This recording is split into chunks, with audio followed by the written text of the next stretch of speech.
யாருங்க ஏங்க அண்ணன் செங்கோட்டை போய் இணைஞ்சாரு, நாங்க எதுக்கு போய் அதுல இணையணும்?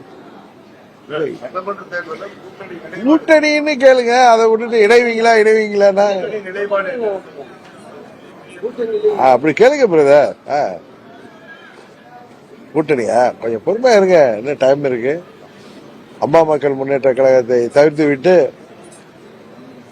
எந்த ஒரு கூட்டணியும் ஆட்சி அமைக்க முடியாது என்கிற நிலையைத்தான் இன்றைக்கு உருவாகி இருக்கிறது. அம்மா மக்கள் முன்னேற்ற கழகம் இடம்பெறுகிற கூட்டணி தான் வெற்றி கூட்டணியாக, ஆட்சி அமைக்கின்ற கூட்டணியாக இருக்கும். பொறுத்திருந்து முடிவெடுப்போம். அண்ணாமலை எனது நண்பர், நாங்க சந்திப்பது நட்பு ரீதியான சந்திப்பு தான். அதை தாண்டி அதில் நீங்க அரசியல் கணக்குகள் அதுல ஏதாவது தொடர்பு படுத்தினீங்கன்னா அதுக்கு நாங்கள் பொறுப்பல்ல. தமிழ்நாடு முழுவதும் அம்மா மக்கள் முன்னேற்ற கழகத்தின் கட்டமைப்பு 75 ஆண்டு கட்சிக்கும் 50 ஆண்டு கட்சிக்கும்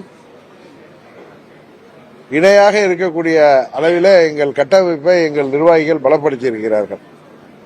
19 மற்றும் 21 தேர்தலில் எங்களால் வெற்றி பெற முடியவில்லை என்றாலும் லட்சம் தொண்டர்கள், விலை போகாத தொண்டர்கள் என்னோடு பயணிக்கின்ற காரணத்தினாலும் சுயநலத்திற்காக, சுயலாபத்திற்காக விலை போனவர்கள் இன்றைக்கு எங்கள் கட்சியில் இன்று வெளியேறியது இந்த இயக்கத்திற்கு மிகவும் ஒரு நல்லதொரு எதிர்காலத்தை உருவாக்குகின்ற விதமாக என்னோடு கொள்கைக்காக போராடுகின்ற நிர்வாகிகள் இன்றைக்கு இயக்கத்தை பலப்படுத்திக் கொண்டிருக்கிறார்கள். அதனால இந்த தேர்தலில் உறுதியாக அம்மா மக்கள் முன்னேற்ற கழகம் வெற்றி முற்றை பதிப்போம். அம்மா மக்கள் முன்னேற்ற கழகத்தைச் சேர்ந்தவர்கள்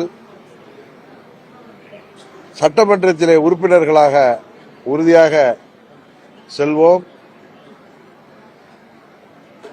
வாய்ப்பு கிடைத்தால் கூட்டணியில மந்திரி சபையில இடம்பெறுகின்ற வாய்ப்பும் கிடைக்கின்ற பிரகாசமான அறிகுறிகள் எல்லாம் இருப்பதாகத்தான் நாங்கள் கருதுகிறோம்.